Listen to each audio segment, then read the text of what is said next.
ਸ੍ਰਿਸ਼ਟੀ, ਕਾਇਨਾਤ, ਉਤਕਲ ਵਿੱਚ ਕਲਿੰਗਾ ਸਾਗਰ ਦੇ ਸਮੁੰਦਰੀ ਤੱਟ ਉੱਤੇ ਗਰਮਜੋਸ਼ੀ ਨਾਲ ਲਰਵੇਜ਼ ਪ੍ਰਕਿਰਤੀਵਾਦੀ ਦਾ ਅਲੌਕਿਕ ਅਹਿਸਾਸ। ਸਿਰਜਣਹਾਰ ਦੀ ਸਿਰਜਣਾ ਦੀ ਉਪਮਾ ਵਿੱਚ ਗੁਰੂ ਨਾਨਕ ਨੇ ਕਾਇਨਾਤੀ ਤਰਾਨਾ ਸੁਰਬੱਧ ਕੀਤਾ।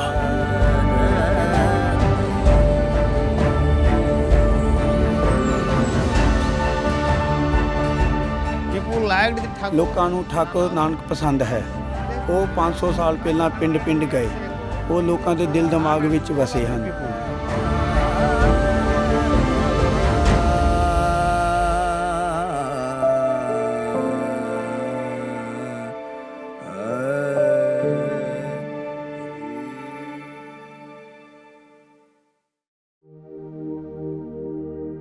ਏਕ ਓੰਕਾਰ ਸਤਨਾਮ ਕਰਤਾ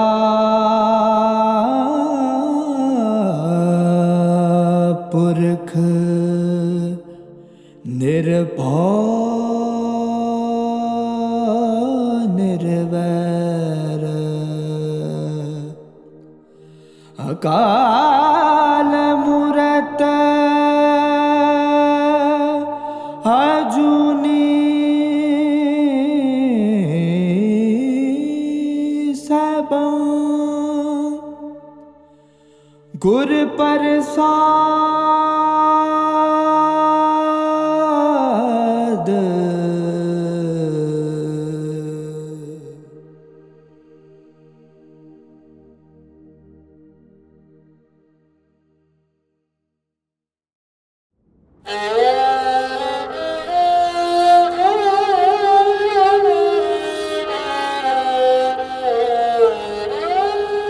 जेत बोलिए पत पाए सो बोलिया परवान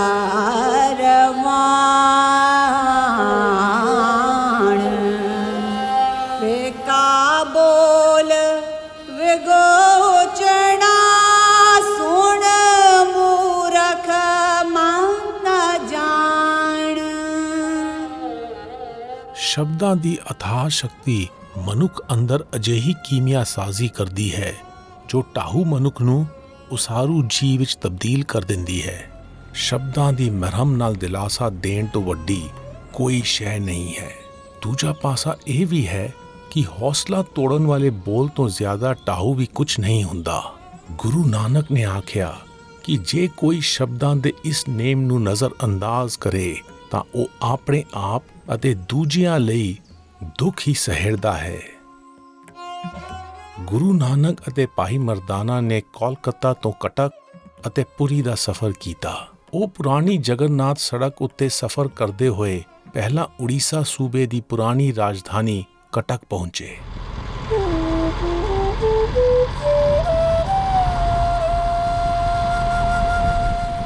ਕਟਕ ਦੀ ਯਾਤਰਾ ਦੌਰਾਨ ਸਾਨੂੰ ਕਈ ਉੜੀਸਾ ਵਾਸੀਆਂ ਨਾਲ ਮਿਲਣ ਦਾ ਮੌਕਾ ਮਿਲਿਆ ਜਿਨ੍ਹਾਂ ਦੀ ਜ਼ਿੰਦਗੀ ਉੱਤੇ ਗੁਰੂ ਨਾਨਕ ਦੀਆਂ ਸਿੱਖਿਆਵਾਂ ਦਾ ਚੋਖਾ ਅਸਰ ਹੈ।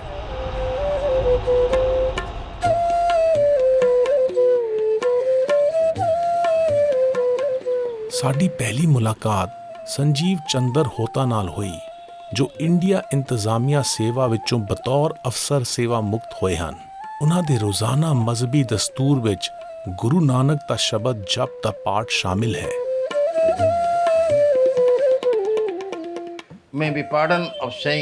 ਮੈਨੂੰ ਇਹ ਕਹਿਣ ਲਈ ਮੁਆਫ ਕਰਨਾ ਕਿ ਮੈਂ ਤਥਾਕਿਤ ਉੱਚ ਕੁਲ ਬ੍ਰਾਹਮਣ ਹਾਂ। ਮੇਰੇ ਮਨ ਵਿੱਚ ਗੁਰੂ ਨਾਨਕ ਦੇਵ ਬਾਰੇ ਹੋਰ ਜਾਣਨ ਦੀ ਜਿਗਿਆਸਾ ਸੀ। ਗੁਰੂ ਨਾਨਕ ਦੇਵ ਮੇਰੇ ਇੱਕ ਸਿੱਖ ਦੋਸਤ ਨੇ ਮਿਹਰਬਾਨੀ ਕਰਕੇ ਮੈਨੂੰ ਗੁਰੂ ਗ੍ਰੰਥ ਸਾਹਿਬ ਦੀ ਛੋਟੀ ਪੀੜ ਦਿੱਤੀ ਜੋ ਮੈਂ ਆਪਣੇ ਘਰ ਰੱਖੀ ਹੈ ਅਤੇ ਮੈਂ ਸਵੇਰੇ ਆਪਣੀ ਪੂਜਾ ਮੂਲ ਮੰਤਰ ਦੇ ਜਾਪ ਨਾਲ ਕਰਦਾ ਹਾਂ। ਗੁਰੂ ਨਾਨਕ ਦੇਵ ਜੀ ਦੀਆਂ ਸਿੱਖਿਆਵਾਂ ਵਿੱਚੋਂ 3 ਚੀਜ਼ਾਂ ਮੇਰਾ ਦਿਲ ਟੁੰਬਦੀਆਂ ਹਨ। ਪਹਿਲਾ, ਸਿਰਜਣਹਾਰ ਇੱਕ ਹੈ। ਦੂਜਾ, ਉਹ ਸਰਵ ਸ਼ਕਤੀਮਾਨ ਹੈ ਜਿਸ ਨਾਲ ਸਮੁੱਚਾ ਜਗਤ ਗਤੀ ਵਿੱਚ ਹੈ। ਅਤੇ ਤੀਜਾ, ਆਲਮੀ ਭਾਈਚਾਰਾ ਚੰਗੇ ਕਰਮਾਂ ਦਾ ਰਾਹ ਹੈ। ਗੁਰੂ ਨਾਨਕ ਦੀਆਂ ਇਹਨਾਂ ਤਿੰਨਾਂ ਸਿੱਖਿਆਵਾਂ ਨੇ ਮੇਰੇ ਦਿਲ ਨੂੰ ਛੂਹਿਆ ਅਤੇ ਮੈਨੂੰ ਉਹਨਾਂ ਦੇ ਰਾਹ ਉੱਤੇ ਪਾ ਲਿਆ। and have put me in his path all along.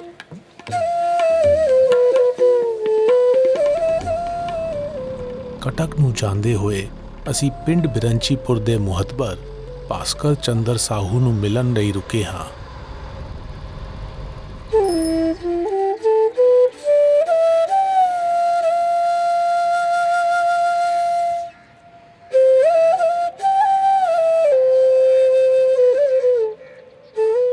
(1920) ਦੇ ਸ਼ੁਰੂ ਵਿੱਚ ਬ੍ਰਿਟਿਸ਼ ਇੰਡੀਆ ਸਰਕਾਰ ਦਾ ਇੱਕ ਸਿੱਖ ਇੰਤਜ਼ਾਮੀਆ ਅਫਸਰ ਇਸ ਇਲਾਕੇ ਵਿੱਚ ਤਾਇਨਾਤ ਸੀ, ਜਿਸ ਦਾ ਇਸ ਪਿੰਡ ਦੇ ਵਾਸੀਆਂ ਉੱਤੇ ਚੋਖਾ ਅਸਰ ਪਿਆ।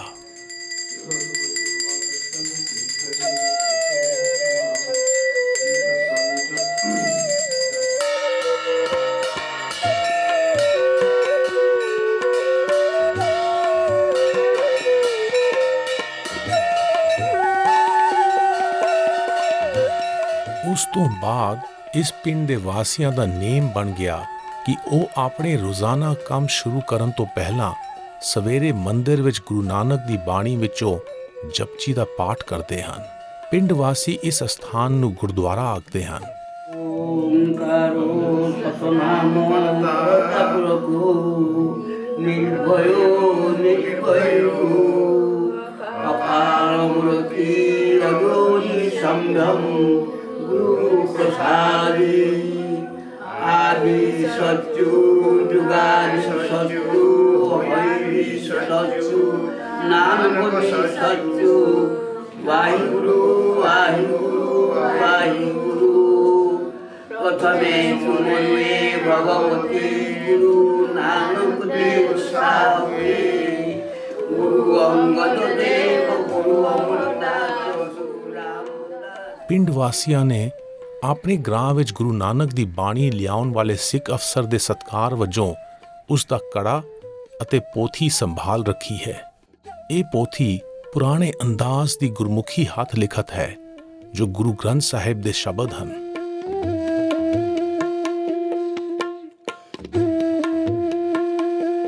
ਪਿੰਡ ਵਾਸੀਆਂ ਨੂੰ ਗੁਰਮੁਖੀ ਪੜ੍ਹਨੀ ਨਹੀਂ ਆਉਂਦੀ, ਪਰ ਗੁਰੂ ਨਾਨਕ ਦੀ ਬਾਣੀ ਨੂੰ ਸਮਝਣ ਦੀ ਜਿਗਿਆਸਾ ਪੂਰੀ ਕਰਨ ਲਈ ਉਹਨਾਂ ਨੇ 2 ਜਿਲਦਾਂ ਵਿੱਚ ਛਪਿਆ ਹਿੰਦੀ ਵਾਲਾ ਗੁਰੂ ਗ੍ਰੰਥ ਸਾਹਿਬ ਖਰੀਦ ਲਿਆਂਦਾ ਹੈ।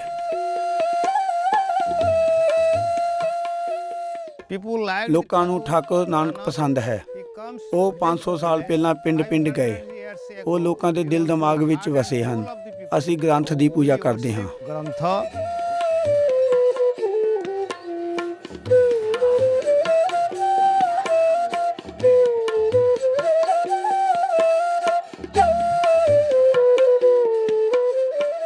Guru Nanak continues to live in the heart. Guru Nanak ਬਿਰੰਚੀਪੁਰ ਦੇ ਨਾਨਕਪੰਥੀ ਉੜੀਆ ਪਰਿਵਾਰਾਂ ਦੇ ਦਿਲ ਵਿੱਚ ਵਸਦੇ ਹਨ।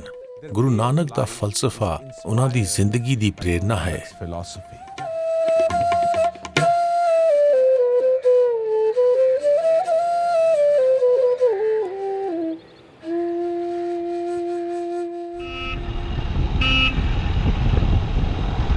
ਕਟਕ ਨੂੰ ਜਾਂਦੇ ਹੋਏ ਆਪਣੇ ਸਫ਼ਰ ਦੌਰਾਨ ਅਸੀਂ ਭਦਰਕ ਪਿੰਡ ਵਿੱਚ ਰੁਕੇ ਹਾਂ।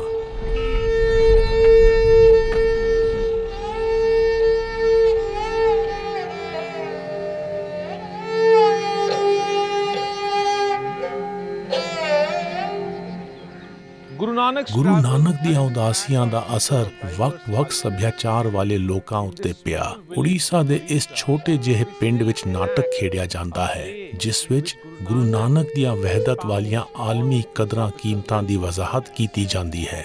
सदा मगन में रहना जी, मट्टी में ये बदन बने है, याद हरदम रखना जी।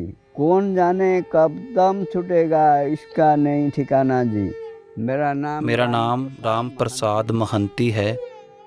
मेरी उम्र 85 साल है ਅਤੇ ਮੈਂ ਉੜੀਆ ਹਾਂ। ਮੈਂ ਮੁਗਲ ਤਮਾਸ਼ੇ ਵਿੱਚ ਅਦਾਕਾਰੀ ਕਰਦਾ ਸਾਂ। ਮੁਗਲ ਤਮਾਸ਼ਾ ਮੁਗਲ ਹਕੂਮਤ ਵੇਲੇ ਲਿਖਿਆ ਗਿਆ। ਇਸ ਤਮਾਸ਼ੇ ਵਿੱਚ ਇੱਕ ਕਿਰਦਾਰ ਨਾਨਕ ਸਾਹਿਬ ਦਾ ਹੈ। ਮੈਂ ਆਪ ਜੀ ਨਾਲ ਸਾਂਝਾ ਕਰਦਾ ਹਾਂ। बताता हूँ। राम रहमान जुदा न करो, दिल को सच्चा रखो जी। हाँ जी करते रहो, दुनियादारी देखो जी। ਨਾਨਕ ਕਹਿੰਦੇ ਹਨ ਕਿ ਸਭ ਧਰਮਾਂ ਨੂੰ ਬਰਾਬਰ ਸਮਝੋ। ਉਹਨਾਂ ਦੀਆਂ ਸਿੱਖਿਆਵਾਂ ਦਾ ਮੂਲ ਇਹੋ ਹੈ। ਮੌਜੂਦਾ ਦੌਰ ਵਿੱਚ ਵੀ ਅਸੀਂ ਮੁਗਲ ਨਾਟਕ ਖੇਡਦੇ ਹਾਂ ਤਾਂ ਨਾਨਕ ਜੀ ਦਾ ਇਹੋ ਕਿਰਦਾਰ ਹੁੰਦਾ ਹੈ। ਪਾਪੇ ਪਾਤ ਸਾ ਪਰਮੇਸ਼ਰ ਵੇਖਣ ਕੋ ਪਰਪੰਚ ਕੀਆ ਦੇਖੈ ਬੂਝੈ ਸਭ ਕਿਛ ਜਾਣੈ ਅੰਤਰ ਬਾਹਰ ਰਵ ਰਹਿਆ। ਗੁਰੂ ਨਾਨਕ ਦੁਨੀਆ ਨੂੰ ਸਿਰਜਣਹਾਰੇ ਦੇ ਸਾਜੇ ਮੰਚ ਵਜੋਂ ਦੇਖਦੇ ਹਨ, ਜੋ ਆਪਣੇ ਵਜੂਦ ਦੀਆਂ ਬਿਰਤੀਆਂ ਰਾਹੀਂ ਅਹਿਸਾਸ ਕਰਦਾ ਹੈ। ਇਸ ਦਾ ਮਾਇਨਾ ਹੈ ਕਿ ਸਿਰਜਣਹਾਰ ਦਾ ਸਾਡੇ ਵਿੱਚ ਅਤੇ ਸਾਡਾ ਸਿਰਜਣਹਾਰ ਵਿੱਚ ਵਾਸਾ ਹੈ। ਕੁੱਲ ਮਿਲਾ ਕੇ ਅਸੀਂ ਇੱਕ ਹਾਂ।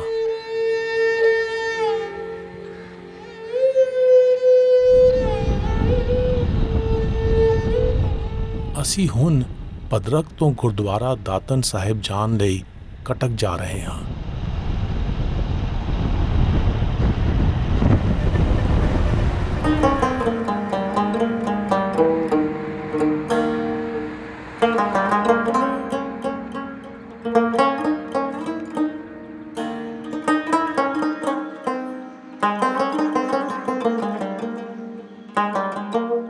ਗੁਰੂ ਨਾਨਕ ਅਤੇ ਭਾਈ ਮਰਦਾਨਾ ਦੇ ਕਟਕ ਵਿੱਚ ਕਿਆਮ ਦੀ ਯਾਦ ਵਿੱਚ ਇਹ ਅਸਥਾਨ ਮਹਾਨ ਨਦੀ ਦੇ ਕਿਨਾਰੇ ਬਣਾਇਆ ਗਿਆ ਹੈ।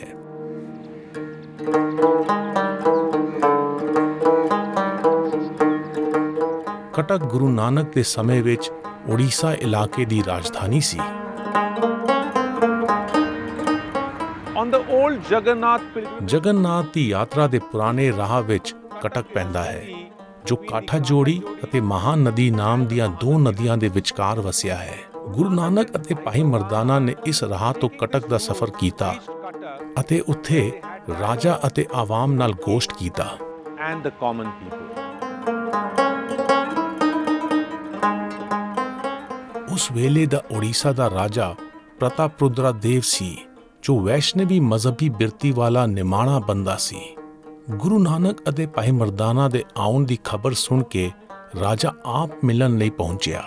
ਰੂਹਾਨੀ ਜਗਿਆਸਾ ਵਾਲੇ ਰਾਜਾ ਨੇ ਗੁਰੂ ਨਾਨਕ ਨੂੰ ਪੁੱਛਿਆ ਕਿ ਸਿਰਜਣਹਾਰੇ ਦੀ ਰਮਜ਼ ਕਿਵੇਂ ਸਮਝੀ ਜਾਵੇ, ਕਿਉਂਕਿ ਉਸ ਦੀ ਸਿਰਜਣਾ ਦਾ ਖਾਸਾ ਬਹੁਤ ਵਸੀ ਹੈ।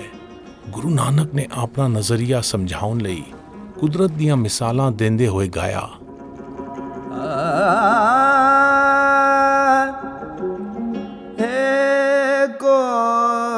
ਸਰਵਰ ਕਮਲ ਨੂਪ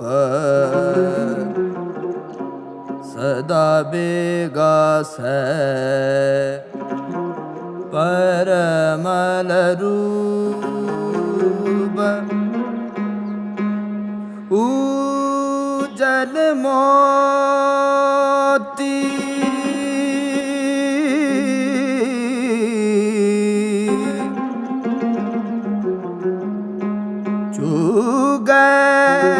हंस सर्व कला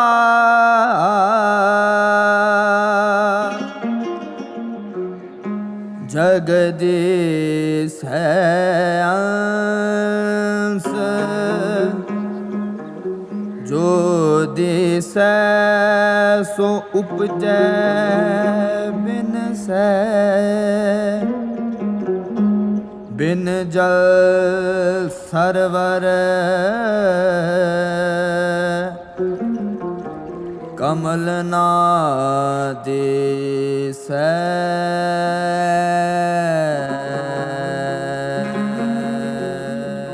ਸਮੁੱਚੀ ਸਿਰਜਣਾ ਸਿਰਜਣਹਾਰੇ ਦਾ ਅੰਸ਼ ਹੈ, ਜਿਸ ਵਿੱਚ ਉਸਾਰੂ ਅਤੇ ਢਾਹੂ ਤੱਤ ਅਟੁੱਟ ਹਨ। ਗੁਰੂ ਨਾਨਕ ਨੇ ਕਿਹਾ ਕਿ ਸਿਰਜਣਾ ਦੇ ਗੁਣਾਂ ਰਾਹੀਂ ਹੀ ਸਿਰਜਣਹਾਰੇ ਦਾ ਅਹਿਸਾਸ ਹੋ ਸਕਦਾ ਹੈ। ਢਾਹੂ ਪੱਖ ਉਸਾਰੂ ਗੁਣਾਂ ਨੂੰ ਗ੍ਰਹਿਣ ਕਰਨ ਦੀ ਯਾਦ ਦਹਾਨੀ ਲਈ ਹਨ।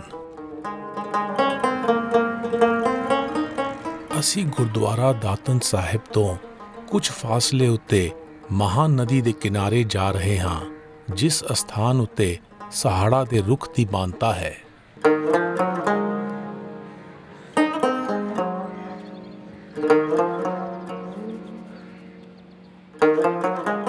ਇਹ ਦੱਸਿਆ ਜਾਂਦਾ ਹੈ ਕਿ ਚੇਤਨ ਨਾਮ ਦੇ ਸ਼ਰਧਾਲੂ ਨੇ ਗੁਰੂ ਨਾਨਕ ਨੂੰ ਸਹਾੜਾ ਦੇ ਰੁੱਖ ਦੀ ਦਾਤਣ ਦਿੱਤੀ ਸੀ।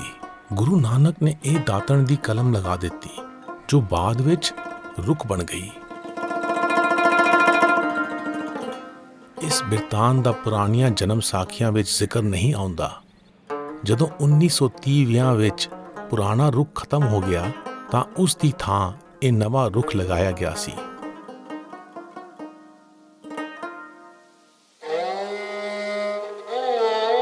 ਇਹ ਰੁੱਖ ਦੀ ਮਾਨਤਾ ਨੂੰ ਦੇਖ ਕੇ ਮੈਂ ਸੋਚਦਾ ਹਾਂ ਕਿ ਮਨੁੱਖਾ ਮਨ ਗਤੀਮਾਨ ਪਦਾਰਥ ਰੂਪ ਵਿੱਚ ਕਿਵੇਂ ਉਲਝ ਜਾਂਦਾ ਹੈ, ਜਦੋਂ ਕਿ ਗੁਰੂ ਨਾਨਕ ਨੇ ਆਪਣੇ ਫਲਸਫੇ ਵਿੱਚ ਸਿਰਜਣਾ ਦੇ ਹਰ ਪੱਖ ਦੇ ਸਤਿਕਾਰ ਦੀ ਵਕਾਲਤ ਕੀਤੀ ਹੈ।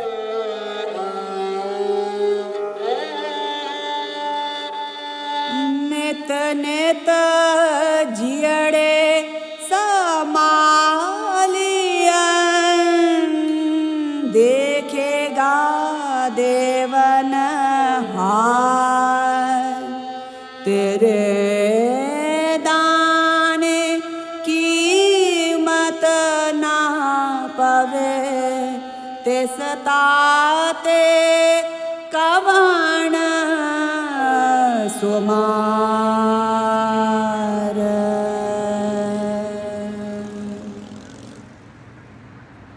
ਗੁਰੂ ਨਾਨਕ ਅਤੇ ਭਾਈ ਮਰਦਾਨਾ ਨੇ ਕਟਕ ਤੋਂ ਜਗਨਨਾਥ ਵਾਲੀ ਪੁਰਾਣੀ ਸੜਕ ਉੱਤੇ ਬੰਗਾਲ ਦੀ ਖਾੜੀ ਦੇ ਨਾਲ-ਨਾਲ ਪੁਰੀ ਦਾ ਸਫ਼ਰ ਕੀਤਾ।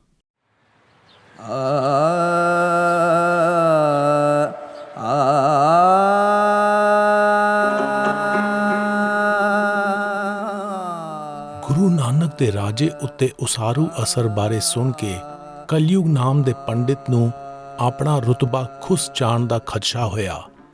ਉਸ ਉਪਰੰਤ ਉਹ ਪੁਰੀ ਸ਼ਹਿਰ ਦੇ ਬਾਹਰ ਗੁਰੂ ਨਾਨਕ ਨੂੰ ਮਿਲਿਆ। ਉਸਨੇ ਗੁਰੂ ਨਾਨਕ ਨੂੰ ਆਪਣੇ ਗਿਆਨ ਦੀ ਦਲੀਲ ਅਤੇ ਤੰਤਰ ਕਾਲੇ ਜਾਦੂ ਦਾ ਸਾਹਮਣਾ ਕਰਨ ਲਈ ਵੰਗਾਰਿਆ। ਗੁਰੂ ਨਾਨਕ ਨੇ ਨਿਮਾਣੇ ਪਰ ਡੂੰਘੇ ਅੰਦਾਜ਼ ਵਿੱਚ ਜਵਾਬ ਦਿੱਤਾ। ਸਿਧ ਹੋਮਾ ਸਿਧ ਧਾਈ ਰਿਦ ਆਖਾਂ ਆਓ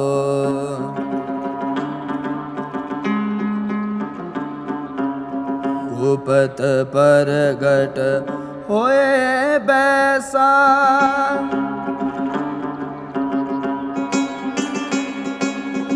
ਲੋਕ ਰਾਖੈ ਭਾਉ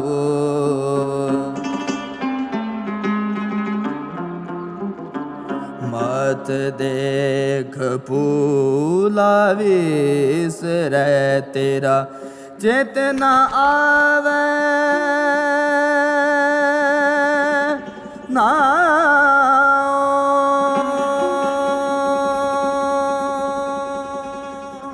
ਸੱਚਾ ਵਿਵੇਕ ਦਾ ਨਿਮਾਣਾ ਹੋਣ ਵਿੱਚ ਹੈ। ਫਲਾਂ ਨਾਲ ਲੱਦਿਆ ਰੁੱਖ ਫਲ ਦੇਣ ਲਈ ਝੁਕ ਜਾਂਦਾ ਹੈ। ਜੇ ਕਿਸੇ ਨੂੰ ਗਿਆਨ, ਅਮੀਰੀ ਜਾਂ ਤਾਕਤ ਹਾਸਲ ਹੋਈ ਹੈ ਤਾਂ ਉਸ ਨੂੰ ਹਉਮੈ, ਭੈ ਅਤੇ ਸਾੜੇ ਦਾ ਤਿਆਗ ਕਰਕੇ ਸ਼ੁਕਰਾਨਾ ਕਰਨਾ ਚਾਹੀਦਾ ਹੈ। ਗੁਰੂ ਨਾਨਕ ਅਤੇ ਭਾਈ ਮਰਦਾਨਾ ਨੇ ਪੰਡਿਤ ਕਲਯੁਗ ਨਾਲ ਮਾਇਨਾ ਖੇਜ਼ ਗੋਸ਼ਟ ਕੀਤਾ ਅਤੇ ਸਮੁੰਦਰ ਦੇ ਕੰਢੇ-ਕੰਢੇ ਪੁਰੀ ਲਈ ਚਾਲੇ ਪਾ ਦਿੱਤੇ। ਇਹ ਸ਼ਹਿਰ ਜਗਨਨਾਥ ਨੂੰ ਮਨਸੂਬ ਹੈ, ਜੋ ਭਗਵਾਨ ਵਿਸ਼ਨੂੰ ਦੇ ਅਵਤਾਰ ਹਨ।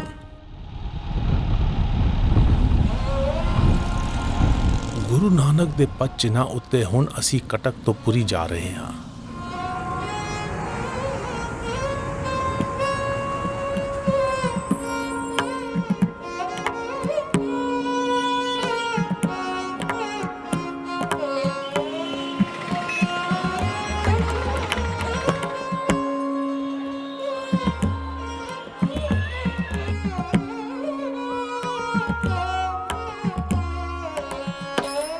ਪੁਰੀ ਵਿੱਚ ਅਸੀਂ ਅਨਿਲ ਧੀਰ ਨੂੰ ਮਿਲਣ ਜਾ ਰਹੇ ਹਾਂ, ਜਿਨ੍ਹਾਂ ਨੇ ਆਜ਼ਾਦ ਖੋਜੀ ਵਜੋਂ ਉੜੀਸਾ ਦੇ ਸੂਬੇ ਬਾਰੇ ਬਹੁਤ ਕੁਝ ਖੰਗਾਲਿਆ ਹੈ। Orissa with the Jagannath temple. Orissa ਦਾ ਜਗਨਨਾਥ ਮੰਦਿਰ ਧਾਮਾਂ ਵਿੱਚ ਸ਼ੁਮਾਰ ਹੈ। ਸਦੀਆਂ ਤੋਂ ਇਸ ਸਥਾਨ ਉੱਤੇ ਜਿਆਰਥੀਆਂ ਦੇ ਨਾਲ-ਨਾਲ ਸੰਤ ਅਤੇ ਪੀਰ ਫਕੀਰ ਆਉਂਦੇ ਰਹੇ ਹਨ। Holy men.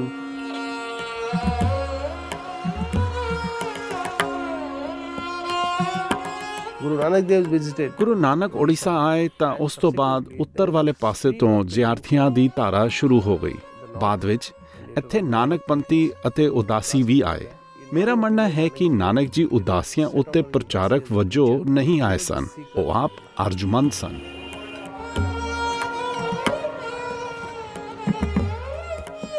ਅਸੀਂ ਹੁਣ ਜਗਨਨਾਥ ਮੰਦਿਰ ਜਾ ਰਹੇ ਹਾਂ।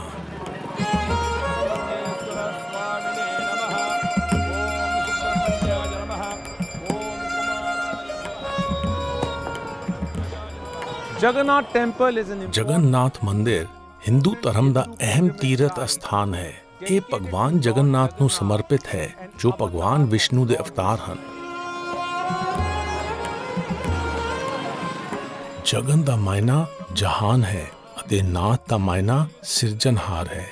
ਮੂਲ ਵਾਸੀਆਂ ਦੀ ਕੁਦਰਤ ਦੀ ਉਪਾਸਨਾ ਕਰਨ ਦੀ ਰੀਤ ਮੁਤਾਬਕ ਜਗਨਨਾਥ ਦੀ ਮੂਰਤੀ ਹਾਲੇ ਵੀ ਸਿਰਫ ਲੱਕੜ ਦੀ ਬਣਾਈ ਜਾਂਦੀ ਹੈ। ਇਹ ਦਸਤੂਰ ਕੁਦਰਤ ਦਾ ਸਰਵ ਸ਼ਕਤੀਮਾਨ ਵਜੋਂ ਸਨਮਾਨ ਕਰਨ ਦੇ ਇਰਾਦੇ ਨਾਲ ਸ਼ੁਰੂ ਹੋਇਆ। ਮੁਕਾਮੀ ਮਨੌਤ ਹੈ ਕਿ ਜਗਨਨਾਥ ਕਾਇਨਾਤ ਦੇ ਬੇਰੋਕ ਮਾਲਕ ਹਨ। ਦਿਲਚਸਪ ਗੱਲ ਇਹ ਹੈ ਕਿ ਅੰਗਰੇਜ਼ੀ ਦੇ ਅੱਖਰ ਜਗਰਨੌਟ ਦੀਆਂ ਜੜ੍ਹਾਂ ਜਗਨਨਾਥ ਦੇ ਗੁਣਾਂ ਨਾਲ ਜੁੜਦੀਆਂ ਹਨ। ਇਸ ਸ਼ਬਦ ਦਾ ਅਰਥ ਅਥਾਹ ਗਾਲਿਬ ਤਾਕਤ ਹੈ।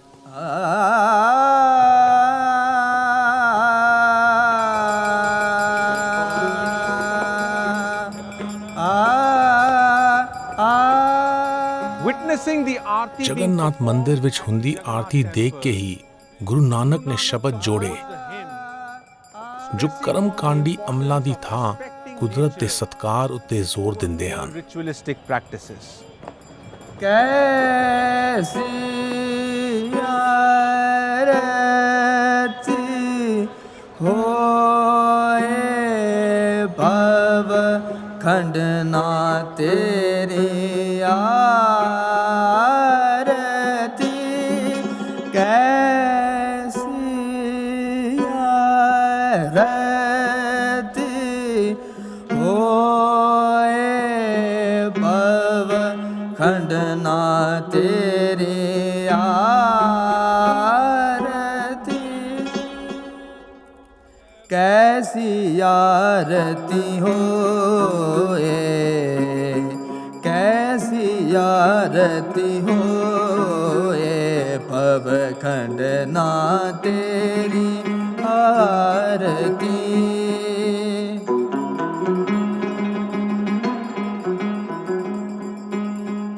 ਅਨਹਤ ਸ਼ਬਦ ਵਜੰਤ ਪੇਰੀ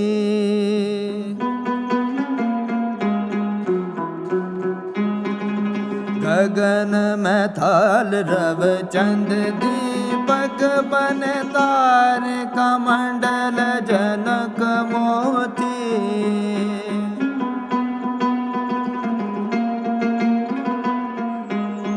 धूप मलयान लो पवन चवरो करे सगल बन राय फूलंत ज्योति कैसी आरती होए कैसी आरती कैसी आरती कैसी आरती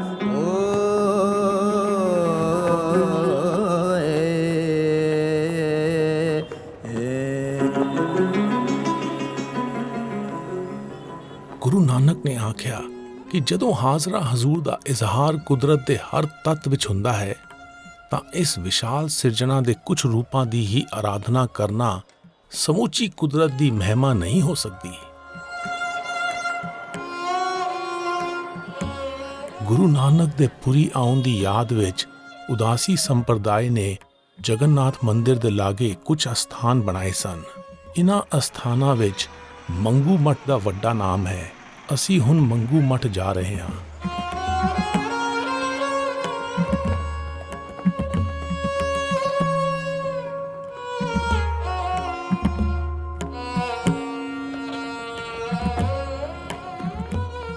ਮੰਗੂ ਮੱਠ ਗੁਰੂ ਨਾਨਕ ਦੇ ਪੁਰੀ ਆਉਣ ਦੀ ਯਾਦ ਵਿੱਚ ਜਗਨਨਾਥ ਮੰਦਿਰ ਦੇ ਸਾਹਮਣੇ ਪਾਸੇ ਬਣਾਇਆ ਗਿਆ ਸੀ। ਭਾਈ ਕਾਹਨ ਸਿੰਘ ਦੇ ਮਹਾਨ ਕੋਸ਼ ਮੁਤਾਬਕ ਗੁਰੂ ਨਾਨਕ ਦੇ ਫਲਸਫੇ ਦਾ ਪ੍ਰਚਾਰ ਕਰਨ ਲਈ ਬਾਵਾ ਮੰਗੂ ਨੇ ਮੰਗੂ ਮੱਠ ਗੁਰਦੁਆਰਾ ਬਣਾਇਆ ਸੀ। ਉਹ ਬਾਲੂ ਹਸਨ ਉਦਾਸੀ ਬਿਰਾਦਰੀ ਵਿੱਚੋਂ ਸਨ। ਬਾਲੂ ਹਸਨ ਦਾ ਜੀਵਨ ਕਾਲ 1564 ਤੋਂ 1660 ਈਸਵੀ ਸੀ। ਇਹ ਦੱਸਿਆ ਜਾਂਦਾ ਹੈ ਕਿ 20ਵੀਂ ਸਦੀ ਦੇ ਅੱਧ ਤੱਕ ਮੰਗੂ ਮੱਠ ਉੱਤੇ ਗੁਰੂ ਗ੍ਰੰਥ ਸਾਹਿਬ ਦਾ ਪ੍ਰਕਾਸ਼ ਹੁੰਦਾ ਸੀ।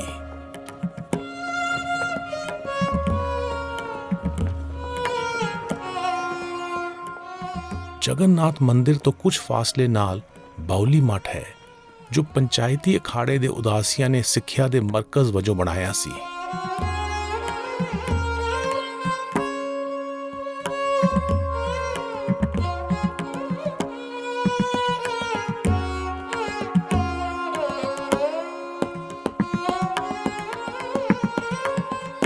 ਸਾਚ ਨਾਮ ਗੁਰ ਸ਼ਬਦ ਵਿਚਾਰ, ਗੁਰਮੁਖ ਸਾਚੇ ਸਾਚੈ ਦਰਬਾਰ। ਰਹਾਉ ਸੱਚਾ ਅਰਜ ਸੱਚੀ ਅਰਦਾਸ ਮਹਿਲੇ। ਇਸ ਅਸਥਾਨ ਵਿੱਚ ਮੌਜੂਦ ਪੌੜੀਆਂ ਵਾਲੀ ਬਾਉਲੀ ਦੇ ਵਜੋਂ ਇਸ ਦਾ ਨਾਮ ਬਾਉਲੀ ਮੱਠ ਹੈ।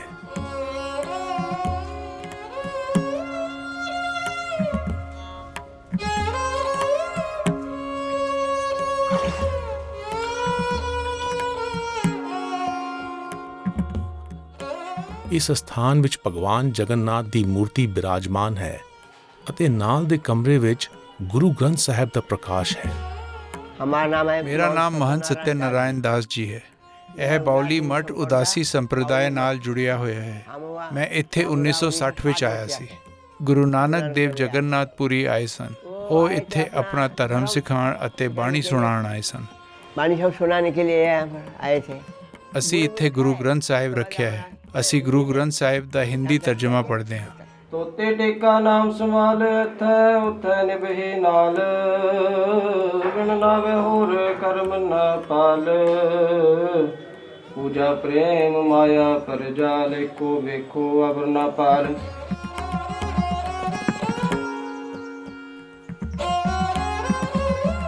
ਜਗਨਨਾਥ ਮੰਦਿਰ ਦੇ ਪੱਛਮੀ ਦਰਵਾਜ਼ੇ ਦੇ ਸਾਹਮਣੇ ਪੰਜਾਬੀ ਮੱਠ ਹੈ, ਜਿਸ ਦਾ ਨਾਮ ਪਹਿਲਾਂ ਨਾਨਕ ਮੱਠ ਹੁੰਦਾ ਸੀ। ਇਹ ਵੀ ਉਦਾਸੀ ਸੰਪਰਦਾਇ ਨੇ ਬਣਾਇਆ ਸੀ।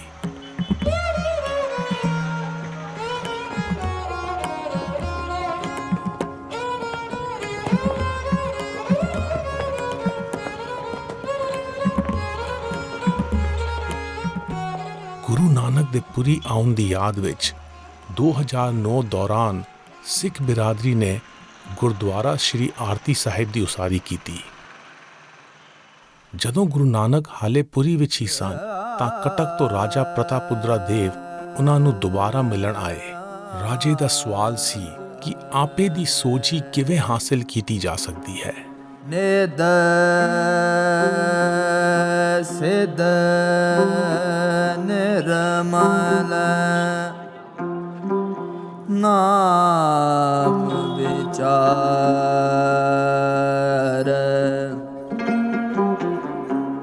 ਪੂਰਨ ਪੂਰ ਰਹਿਆ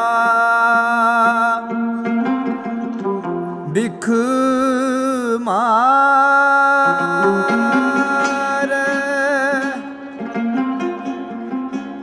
ਤ੍ਰਿਕੁਟੀ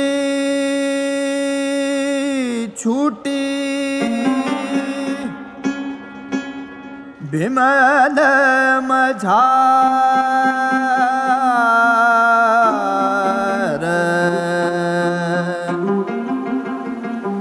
ਗੁਰ ਕੀ ਮਤ ਜੀ ਆਇ ਕਾਰ। ਗੁਰੂ ਨਾਨਕ ਨੇ ਜ਼ਿਕਰ ਕੀਤਾ ਕਿ ਆਪੇ ਦੀ ਸੋਝੀ ਸੋਚਾਂ ਦੀ ਪਾਕੀਜ਼ਗੀ ਹੇਠਾਂ ਲੁਕੀ ਹੁੰਦੀ ਹੈ। ਇਸ ਨੂੰ ਸਰਗਰਮ ਸੋਚ ਵਿਚਾਰ ਅਤੇ ਸਿਰਜਣਾ ਦੇ ਏਕੇ ਨੂੰ ਮਨ ਵਿੱਚ ਵਸਾ ਕੇ ਹੀ ਹਾਸਲ ਕੀਤਾ ਜਾ ਸਕਦਾ ਹੈ।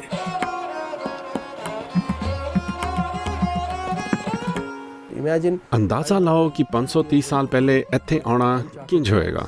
ਅਣਜਾਣ ਧਰਤੀ, ਅਣਜਾਣ ਬੋਲੀ, ਇਸ ਦੇ ਬਾਵਜੂਦ ਉਹ ਇੰਨਾ ਅਸਰ ਛੱਡ ਗਏ। ਉਹ ਅਸਰ ਕਾਇਮ ਹੀ ਨਹੀਂ ਰਿਹਾ, ਸਗੋਂ ਲਗਾਤਾਰ ਵੱਧਦਾ ਗਿਆ।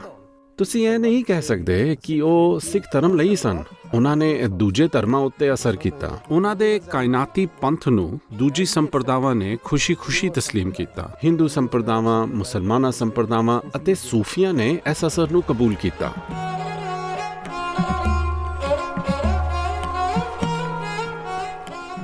ਮੈਂ ਅਕਸਰ ਸੋਚਦਾ ਹਾਂ ਕਿ ਮੇਰੇ ਲਈ ਆਪਣੇ ਅਮਲਾਂ ਬਾਬਤ ਸੋਚਣ ਦੀ ਥਾਂ ਦੂਜਿਆਂ ਉੱਤੇ ਉਂਗਲੀ ਚੁੱਕਣਾ ਸੁਖਾਲਾ ਹੈ।